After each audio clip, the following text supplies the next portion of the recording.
पंकज जी, जितने भोले भाले आप दिखते हैं फिल्मों में और यहाँ भी जितने मासूम बने हुए हैं उतने मासूम आप हैं नहीं। आपके गांव वालों ने बताया कि बचपन से ही शरारती थे, जेब में सांप रख के ले जाते थे, लोगों को डराते थे, सांप की रस्सी बना के घुमाते थे। सच है? हाँ, मुझे सच स्वीकारना है ना। हाँ हाँ, सच है। और सच इस कारण से है कि गांव में उतने खिलौने थे नहीं, टीवी रेडियो था नहीं, तो हम सांप बिच्छू से ही खेलेंगे ना। तो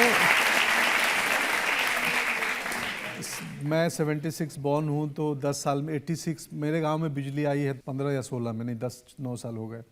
तो बचपन में ना सर कुछ खेलने के चांद तारे थे, तितलियां थी, सांप थे, बिच्छू थे, गली मोहल्ले के कुत्ते थे, इन्हीं के साथ खेलते थे।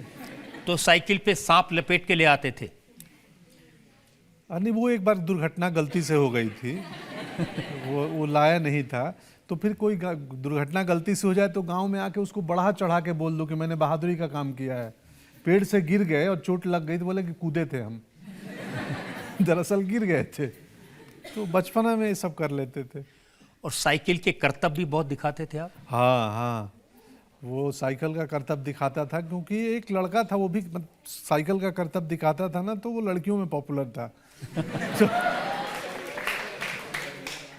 तो स्कूल में ये 7वीं 8वीं क्लास में तो एक स्लो साइकिल का रेस होता है ना, कि कौन कितना स्लो चलाएगा।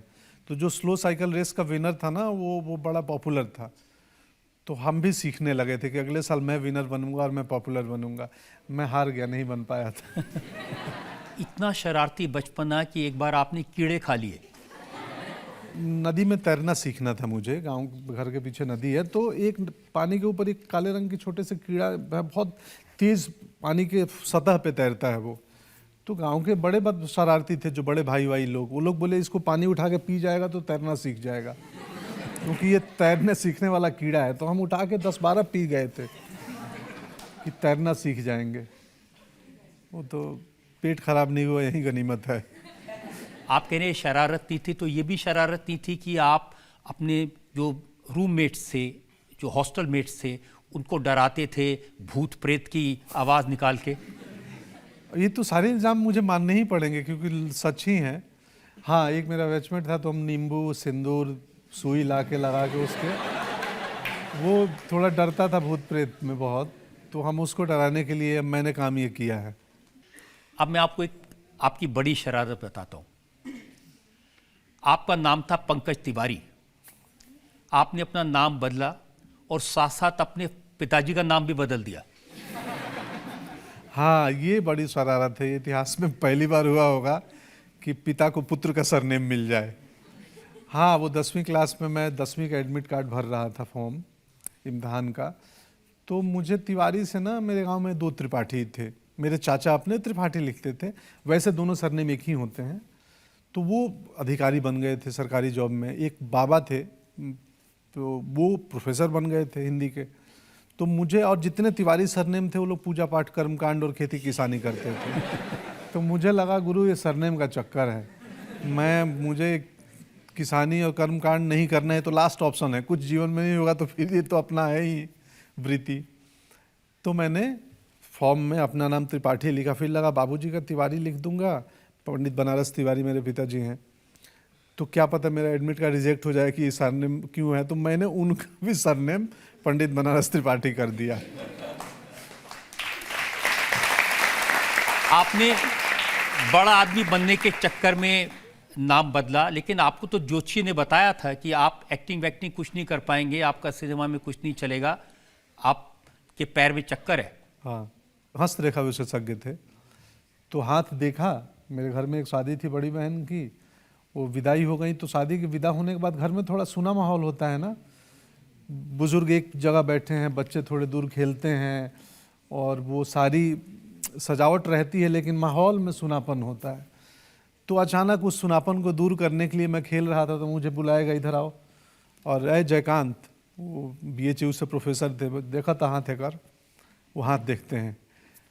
तो देख के उसमें कहा गया कि विदेश यात्रा लिखा हुआ है इसके हाथ में। तो नेपाल हमारे घर से 40 किलोमीटर दूर है।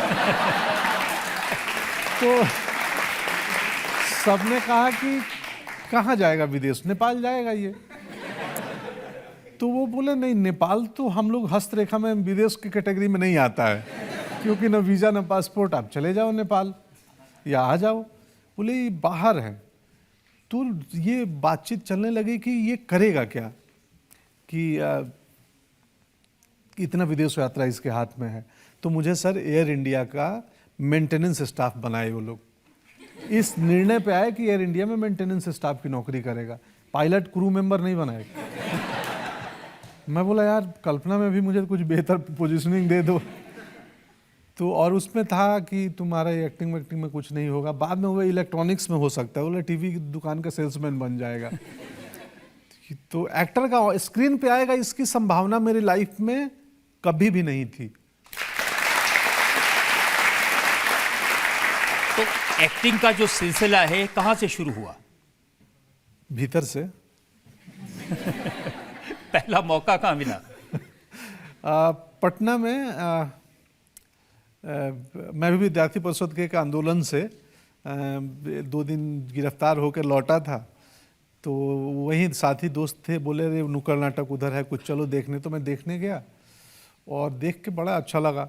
फिर मैं, क्योंकि उस गिरफ्तारी में हमारी अच्छी खासी पिटाई भी हुई थी पुलिस से, तो लगने लगा था कि नेतागिरी बड़ा मुश्किल काम है यार।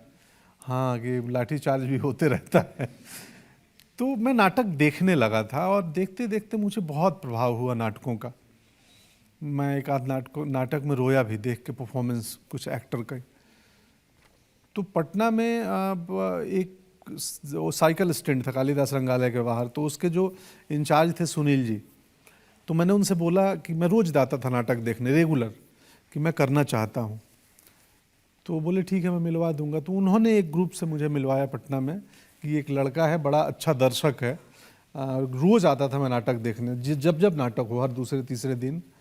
तो साइकिल स्टैंड वाले ने मेरी 1 रुपया फी था सर साइकिल स्टैंड का, वो भी माफ़ कर दिया कि तुम बहुत अच्छी ऑडियंस हो, रोज आते हो, तुम मत दो पैसा, साइकिल लगाओ नाटक देखो।